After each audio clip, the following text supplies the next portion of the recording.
Hello and welcome. I'm Ramesh Ramachandran and this is Express News. India has banned 16 Pakistani YouTube channels including Dawn News, Sama TV, ARY News and Geo News for disseminating misinformation against India in the backdrop of the recent Pahalgam terror attack.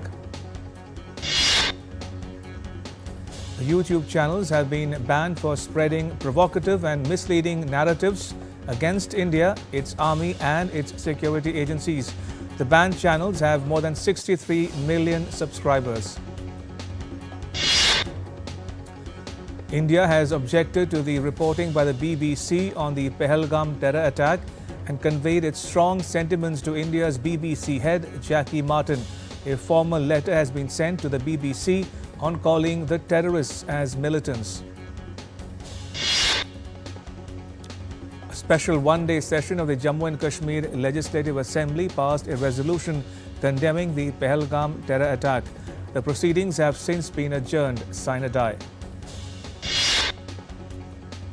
At the start of the session, legislators observed silence for the victims of the Pahalgam terror attack. Chief Minister Omar Abdullah said the attack has affected the entire country.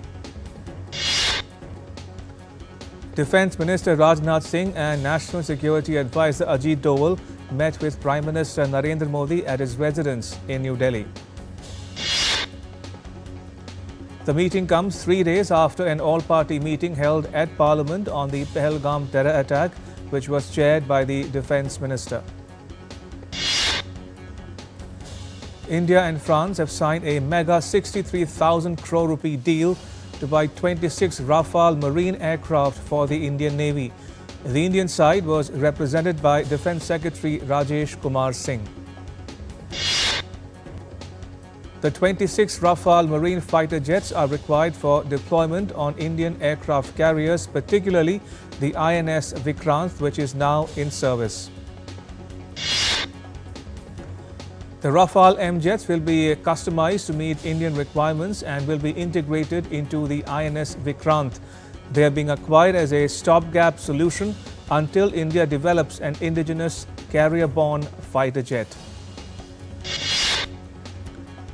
Pakistani army posts resorted to unprovoked small arms fire across the line of control, targeting areas opposite Kupwara and Poonch districts in Jammu and Kashmir. The Indian Army responded promptly to counter the aggression. This was the fourth consecutive night that Pakistan resorted to unprovoked firing along the LOC. Ahead of the closure of the Atari border crossing, 536 Pakistani nationals left India via the Atari Wagah joint checkpost in Amritsar. Meanwhile, a total of 836 Indians have returned from Pakistan till Sunday evening local time. Medical visas issued to Pakistani nationals will be valid only till April 29. A Pakistani national has been found living in the Tinsukia district of the northeastern state of Assam. Chief Minister Himanta Biswa Sarma said the Pakistani citizen is married to a local family and has applied for a long-term visa. 26/11 Mumbai terror attack mastermind Tahavur Rana is being produced in court today as his 18-day National Investigation Agency custody ends. The agency may seek his further custody from the court.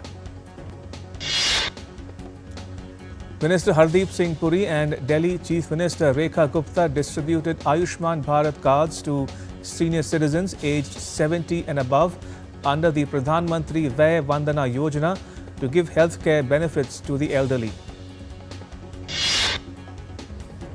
The scheme offers a total health cover of up to Rs 10 lakh, which includes an additional Rs 5 lakh health insurance coverage provided by the Delhi government. President Draupadi Murmu, Prime Minister Narendra Modi and other senior dignitaries attended the Padma Awards ceremony at Rashtrapati Bhavan today. Padma Awards, one of the highest civilian awards, honor the individuals for their exceptional contributions to society. The President has approved 139 Padma Awards, including one duo case. 7 Padma Vibhushan, 19 Padma Bhushan and 113 Padma Shri were awarded. 23 of the awardees are women, while 10 persons are from foreign category and 13 posthumous awardees. India's engineering goods exports hit record high in FY25 despite global challenges, says Ministry of External Affairs. Engineering goods exports from India grew 6.7% year-on-year in fiscal 2024-25, reaching an all-time high of $116.67 billion, surpassing the previous peak of $112.1 billion achieved in 21-22. The share of engineering goods in total merchandise exports rose to 26.67% from 25.01%, led by strong demand from the US and other key markets, even as global trade faces mounting disruptions. Indian equity indices ended on a positive note in the volatile session on Monday. At close, Sensex jumped 1,032.37 points to settle at 80,244.9, while Nifty surged 297 points to 24,336.2. The Indian rupee jumped 41 paise to settle at 85.03 against the US dollar on Monday. Gold futures maturing on June 5 are priced at Rs 94,920 per 10 grams on the multi-commodity exchange. Silver futures for May 5 maturity stood at Rs 95,860 per kg on the MCX.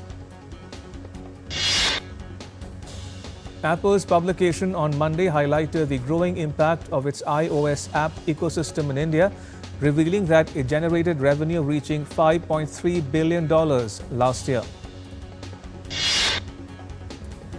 Tesla returned reservation fees to Indian customers who had pre-booked its Model 3 as it prepares to enter India's automobile market, which ranks third globally. Oil prices inched higher today, clouding the outlook for global growth and fuel demand, while the prospect of OPEC plus supply fears. Brent crude futures went up by 0.3% and US West Texas Intermediate crude went up by 0.4%. North Korea has confirmed for the first time that it has deployed troops to fight alongside Russia in Ukraine. Acting on the orders from leader Kim Jong-un, North Korean forces reportedly helped liberate Russia's Kursk region. North Korean state media called their fighters heroes, highlighting the deepening military pact sealed by Kim and Vladimir Putin last year. Ukraine says North Korea sent 14,000 troops, including 3,000 reinforcements, to replace its losses. Russia has also acknowledged their presence. South Korea condemned North Korea's confirmation of deploying troops to the Ukraine conflict, calling it an admission of a criminal act. The South Korean government also criticized the inhumane and immoral decision to send young soldiers to fight, accusing North Korea of using them to reinforce its regime. Donald Trump urged Russia on Sunday to stop its attacks in Ukraine.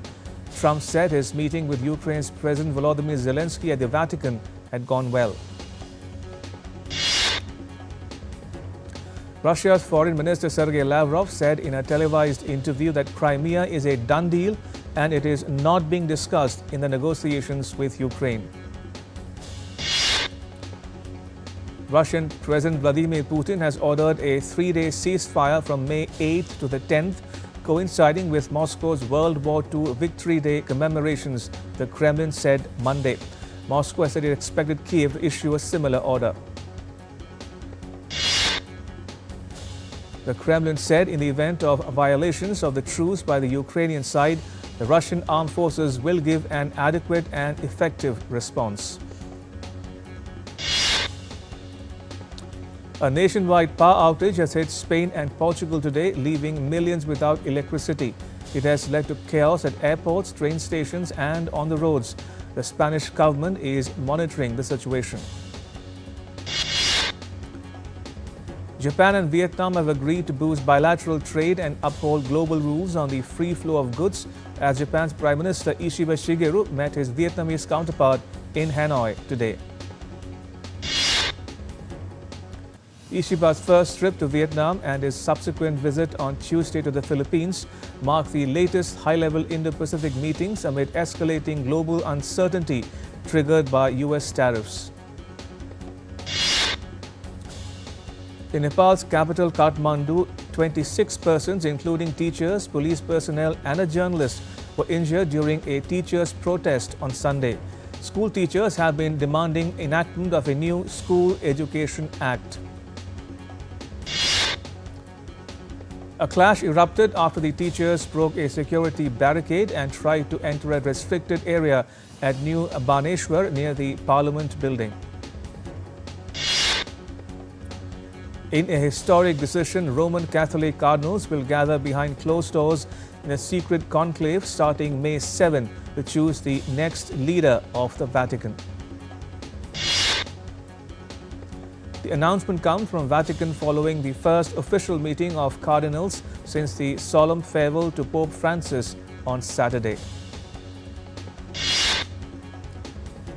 Pope Francis's tomb drew massive queues on the first day of public viewing in Rome on Sunday, a day after an estimated 400,000 people turned out for his funeral. Israel's Prime Minister Benjamin Netanyahu has called for the complete dismantling of Iran's nuclear program, saying that any deal with Tehran must address its ballistic missile capabilities.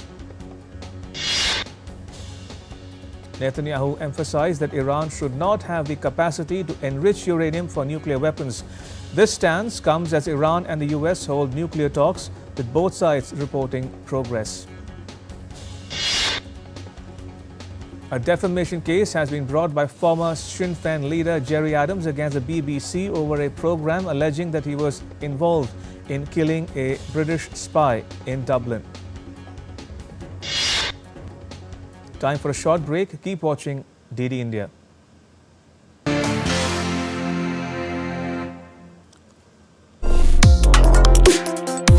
Complex issues, hidden agendas, twists and turns, strategic games. We think all dots are linked. We just need to connect them. Join me every week as I connect the dots to unravel hidden designs in statecraft, mysteries, and decode issues that matter to you. Watch Connecting the Dots with me at these times on DD India.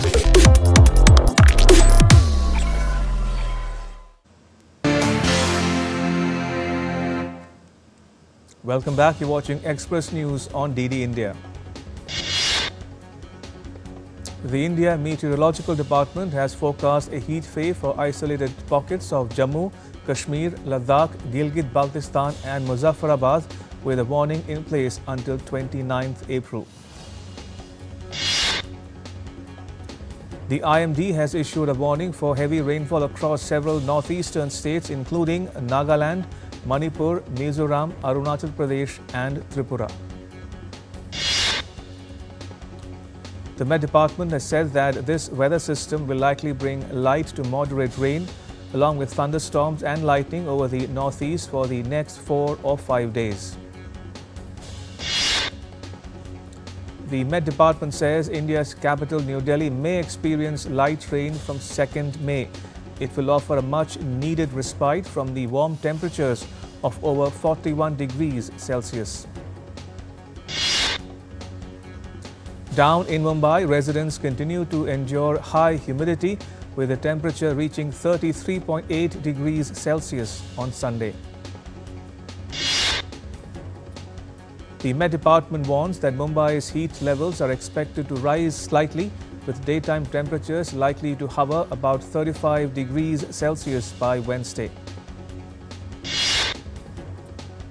The South Korean city of Daegu ordered over 1,200 residents to evacuate after strong winds whipped up a wildfire and prompted the closure of a highway in the area on Monday. Emergency workers battle a wildfire in Russia's Zabaykalsky Krai region in Siberia.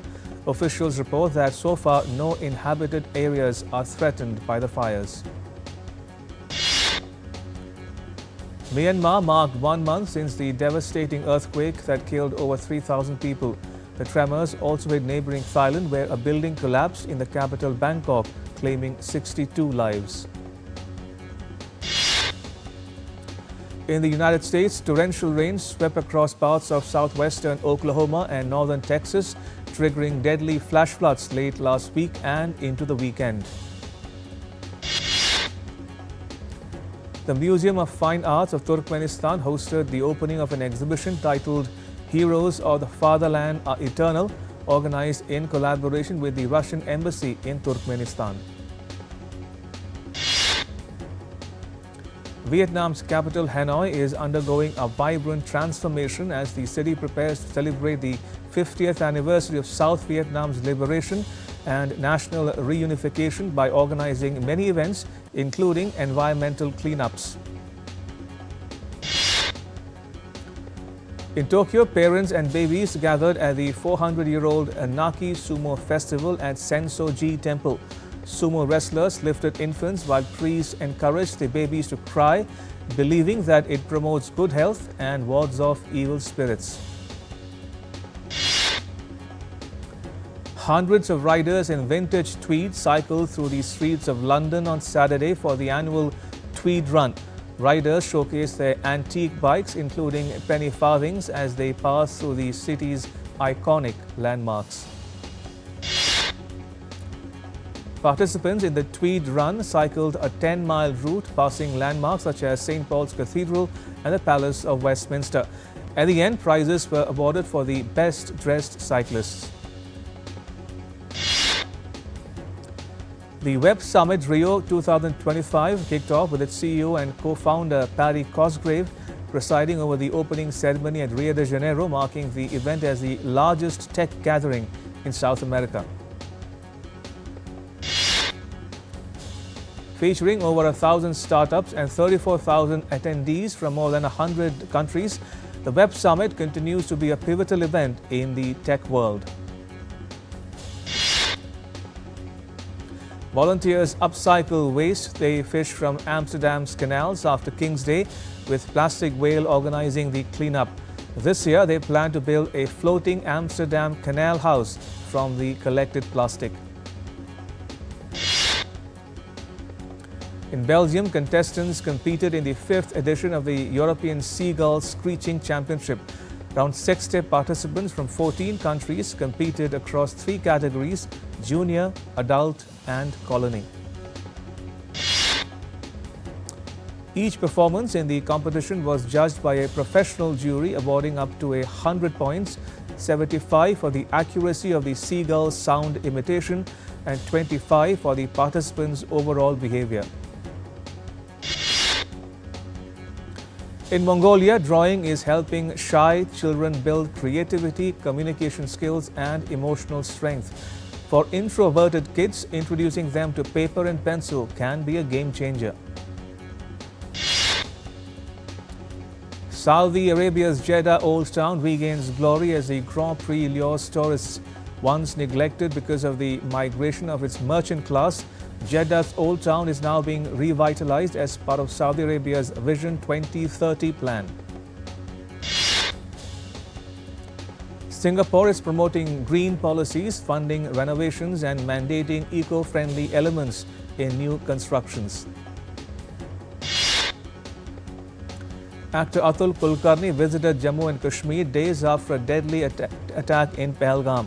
Sharing photographs of his visit, Kulkarni invited people to return to Kashmir and support its recovery.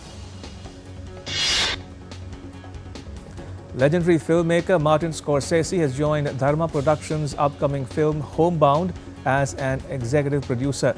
Scorsese praised the film ahead of its screening at Cannes. Actress Pariniti Chopra has completed filming her debut Netflix series. She shared wrap-up pictures with her team from Himachal Pradesh, marking a significant milestone in her career. Tamil actor Surya confirmed his next project with director Venkat Atluri, tentatively titled Surya 46. The collaboration marks the first time the actor and director have worked together. Jhala, a raga-based music ensemble, is set to debut at Waves 2025 in Mumbai on 1st May. The performance will feature 12 musicians blending traditional raga with contemporary flair. Pop star Chubby Checker and Cyndi Lauper, among others, have been inducted into the Rock and Roll Hall of Fame. A ceremony will stream live on Disney Plus from Los Angeles on the 8th of November. Legendary director Francis Ford Coppola has received the 50th AFI Lifetime Achievement Award from the American Film Institute, honoring his cinematic contributions. Coppola is known for giving cinematic classics such as Godfather Trilogy and Apocalypse Now. He's a recipient of 5 Oscars and 2 Palme d'Ors. British actor Rupert Grint, best known for his role in the Harry Potter series, has welcomed his second child with wife Georgia Groom. Two-time Oscar-winning director Alexander Payne will be heading up this year's Venice Film Festival's international jury. RuPaul's Drag Race star Jiggly Caliente, known for her vibrant performances and sharp wit, has passed away at the age of 44 because of health issues. Actor Juan Grufford has married Bianca Wallace in a private ceremony. The couple shared the news in a joint video on Instagram, offering a glimpse of their intimate wedding celebrations. PR Srijesh, who led India to historic Olympic bronze medal at Tokyo 2020 and Paris 2024, was conferred with the prestigious Padma Bhushan Award on Monday. India's second highest wicket taker in Test cricket, Ravichandran Ashwin, was honoured with the Padma Shri Award. English club Liverpool thrashed Tottenham Hotspur 5-1 to clinch a record equalling 20th Premier League title. Liverpool have now matched Manchester United at the top of the all-time list with 20 Premier League titles each. Manchester City defeated Nottingham Forest 2-0 on Sunday to reach its third straight FA Cup final. River Plate secured a valuable 2-1 win over Boca Juniors on Sunday in the latest edition of the Argentine Super Clasico. In cricket, struggling Rajasthan Royals will face Gujarat Titans in the Indian Premier League in Jaipur on Monday.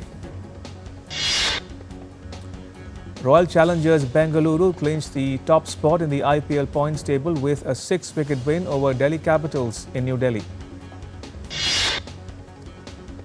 Lucknow Super Giants captain Rishabh Pant has been fined after his team was found guilty of slow over rate during their loss to Mumbai Indians on Sunday.